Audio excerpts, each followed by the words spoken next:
Hello दोस्तों, कैसे हो? उम्मीद करूँगा सब ठीक होंगे, मस्त होंगे, पढ़ रहे होंगे। आज का टॉपिक है गौतम बुद्ध। गौतम बुद्ध के बारे में जितने भी क्वेश्चन आज तक बने हैं या बनने की संभावना है और या पेपर में आने की संभावना है, वो मैंने सारे कवर किए हैं। चलिए शुरू करता हूँ। सबसे पहले क्वेश्चन है, गौतम बुद्ध का ज्ञान प्राप्त कहाँ हुआ था? जो गौतम बुद्ध थे उनको ज्ञान प्राप्त कहाँ हुआ था? पीपल के वृक्ष के नीचे। कहाँ हुआ था? पीपल के वृक्ष के नीचे। आगे है बोध गया। जो बोध गया में तो हुआ था, देखो जो गौतम बुद्ध था उसको ज्ञान प्राप्त बोध गया में हुआ था, लेकिन बोध गया कहाँ पर है? बिहार में। कहाँ पर है? बिहार में। आपको उस टाइम की लोकेशन, उस टाइम की जो लोकेशन है वो आज भी अगर आप एक मैप के या एक राज्य के नाम से याद करोगे ना तो जल्दी याद होगा और लाइफ टाइम तक याद रहेगा। ठीक है, यानी जो बोध गया है वो कहाँ पर है? बिहार में। अगला क्वेश्चन है, बोधि वृक्ष क्या है? देखो जो बोधि वृक्ष है जहाँ पर उसको ज्ञान प्राप्त हुआ था उसको बोधि वृक्ष कहा गया था, लेकिन ये बताना है कि वो क्या है। मैं बताता हूँ आपको क्या है। जिस वृक्ष के नीचे ज्ञान प्राप्त हुआ था उसी को बोधि वृक्ष कहा गया था। ठीक है, जिस पीपल के पेड़ के नीचे उसको ज्ञान प्राप्त हुआ था उसी को बोधि वृक्ष कहा गया था। अगला क्वेश्चन है, गौतम बुद्ध का जन्म कब हुआ था? 6ठी से 4थी शताब्दी ईसा पूर्व में इसका जन्म माना जाता है। कहाँ हुआ था इसका जन्म? लुम्बिनी में। लुम्बिनी कहाँ पड़ता है? नेपाल में। कहाँ? नेपाल में। अगला है, पहला उपदेश कहाँ दिया था? देखो इसने गौतम बुद्ध ने पहला उपदेश कहाँ दिया था? वाराणसी सारनाथ में। ये वाराणसी में पड़ता है सारनाथ। ठीक है, तो यहाँ पर इसको इन्होंने अपना पहला उपदेश दिया था। इसकी मृत्यु कहाँ होती है? इसकी मृत्यु होती है कहाँ पर? कुशीनगर में। और किस वर्ष होती है? 80 वर्ष की अवस्था में। जी जब इसकी एज 80 वर्ष हो जाती है उस समय पर इसको निवारण प्राप्त होता है, यानी इसकी मृत्यु हो जाती है। आगे है, बौद्ध की शिक्षाओं। जो बौद्ध की शिक्षा है उनको क्या कहा गया है? उनको त्रिपिटक कहा गया है, टोकरी की तरह कहा गया है। जो उसकी शिक्षाएं जिन्होंने उसके बारे में बताया है, अपने बौद्ध का वर्णन किया है, अपने धर्म को बताया है, वो कैसे बताया है? त्रिपिटक के माध्यम से बताया है। आगे है, महानिर्वाण शब्द। जो महापरिनिर्वाण शब्द है वो कैसा शब्द है? ये बताना आपने। कैसा शब्द है वो? एक संस्कृत शब्द है। पेपर में आता है क्वेश्चन, जो महापरिनिर्वाण है वो शब्द कैसा शब्द है? वो एक संस्कृत शब्द है। अगला क्वेश्चन है, महापरिनिर्वाण का अर्थ क्या होता है? इसका अर्थ होता है अंतिम मृत्यु। क्या होता है? अंतिम मृत्यु। आगे है, आगे क्वेश्चन है, बौद्ध के जीवन से जुड़ी घटनाओं से जुड़े प्रतीक। यानी जो उसकी घटना दे रखी हैं और उनका प्रतीक बताने हैं। ठीक है, देखो उसका जो जन्म हुआ था उसका क्या प्रतीक है? कमल और बैल। जो कमल और बैल है उसके ये प्रतीक है कि इसके गौतम बुद्ध के उसके जन्म के प्रतीक है। जो महाविनिष्क्रमण है उसका क्या प्रतीक है? घोड़ा। क्या प्रतीक है? घोड़ा। आगे है, धर्म चक्र परिवर्तन यानी प्रथम उपदेश। जो उसने प्रथम उपदेश दिया था उसका क्या प्रतीक है? चक्र का। क्या प्रतीक है? चक्र का। आगे है, प्रबोधन। जो प्रबोधन है उसका प्रतीक क्या है? बोधि वृक्ष। क्या है? बोधि वृक्ष। आगे है, मृत्यु परिनिर्वाण। यानी जो उसकी मृत्यु होगी थी ना, उसको परिनिर्वाण प्राप्त हो गया था, उसका क्या प्रतीक है? स्तूप। क्या? स्तूप। आगे हैं, आगे इसकी कमेटी दे रखी हैं, यानी इसकी जो परिषद हुई थी बौद्ध धर्म की, उनके कौन कौन अध्यक्ष थे ये बताना है। देखो मैंने ये आगे पीछे लिख रखे हैं। इसके जो परिषद के जो अध्यक्ष थे मैंने आगे पीछे लिख रखे हैं। आपको बताते हैं किस क्रम में थे। देखो जो प्रथम बौद्ध परिषद थी उसके अध्यक्ष कौन थे?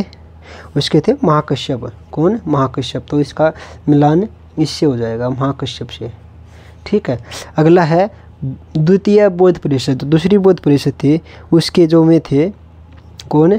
उसके जो अध्यक्ष थे वे कौन थे? उसके अध्यक्ष थे सबकामी। कौन? सबकामी।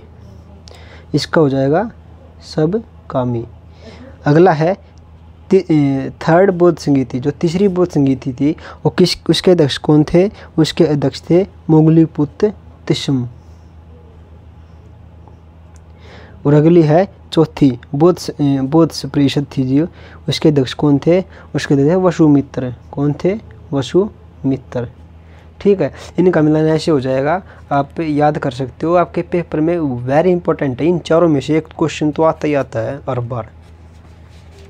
आगे है पवित्र पुस्तक धर्म शिक्षाएं। देखो जो भगवत गीता है उसका जो धर्म है वो कौन सा है? हिंदू, ठीक है। और जो उसकी शिक्षाएं हैं वो किसने दी थी? भगवान श्री कृष्ण ने दी थी। किसने? भगवान श्री कृष्ण ने। आगे है कुरान। कुरान किस धर्म से संबंधित है? इस्लाम धर्म से संबंधित है। उसकी शिक्षा किसने दी थी? पैगंबर मोहम्मद ने। किसने? पैगंबर मोहम्मद ने। बोधिसत्व जो था बौद्ध धर्म के बारे में है, वो किस धर्म से संबंधित है? बौद्ध धर्म के संबंधित है।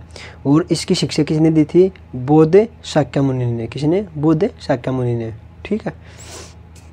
आगे देखो कुछ इंपॉर्टेंट पॉइंट आगे बता रखे हैं मैंने, जो किसके बारे में है? गौतम बुद्ध के बारे में। देखो ये वेरी इंपॉर्टेंट पॉइंट है, मतलब जितना भी निचोड़ हो सकता है ना, मैंने सारा निचोड़ उठाया इस वीडियो में, ठीक है। तो देखो जो गौतम बुद्ध थे उसके पिता का नाम क्या था? सुद्धोधन था। उसकी माता का नाम क्या था? महामाया था। उसका जो पुराना नाम था वो क्या था? सिद्धार्थ था। क्या था? सिद्धार्थ, ठीक है। अगला क्वेश्चन है गौतम बुद्ध के गुरु कौन थे? अलार कलाम। कौन थे? अलार कलाम, ठीक है। और अगला क्वेश्चन है गौतम बुद्ध का जो घोड़ा था उसका क्या नाम था? कंथक या चना, ये भी कह देते, चना भी कह देते थे उसको, ठीक है। आगे है गृह त्याग का प्रतीक क्या था? घोड़ा। जो गौतम बुद्ध थे उनके गृह त्याग का प्रतीक था घोड़ा। आगे देखो गौतम बुद्ध के उपदेश, गौतम बुद्ध ने उपदेश का दिए थे, किस भाषा में दिए थे? पाली भाषा में दिए थे। किस भाषा में? पाली भाषा में। लेकिन जो उसने सर्वाधिक उपदेश दिए थे वो श्रावस्ती में दिए थे। किस में? श्रावस्ती में, ठीक है। अगला है अंतिम उपदेश दिया कहाँ? अंतिम उपदेश दिया किसको दिया? सुभद्र को। किसको? सुभद्र को, ठीक है। आगे है त्रिरत्न। जो गौतम बुद्ध के त्रिरत्न हैं वे कौन कौन से हैं? बौद्ध, धम्म और संघ, ये तीन उसके त्रिरत्न हैं। किसके? गौतम बुद्ध के। आगे है बौद्ध धर्म। जो बौद्ध धर्म जिसने ग्रहण किया था वो पहली महिला कौन थी? कौन थी वो पहली महिला? गौतमी। कौन? गौतमी। अगला है बौद्ध चरित्र की रचना किसने की थी? जो बौद्ध चरित्र है उसकी रचना कौन करता है? अश्वघोष। कौन करता है? अश्वघोष।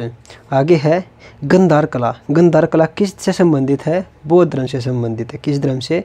बौद्ध धर्म से। अगला है पहली बार विभाजन कब किया गया था? यानी जो बौद्ध धर्म था उसका विभाजन हो गया था, वो पहला विभाजन कब हुआ था? कौन सी कमेटी थी उस समय पे? द्वितीय संगीति में। किसमें? दूसरी जो कमेटी थी उसमें हुआ था क्या? उसका बौद्ध धर्म का पहला विभाजन। दूसरा विभाजन कब होता है? चौथी संगीति में। किसमें? फोर्थ जो कमेटी होती है उसमें इसका विभाजन हो जाता है। कौन सा विभाजन? दूसरा विभाजन।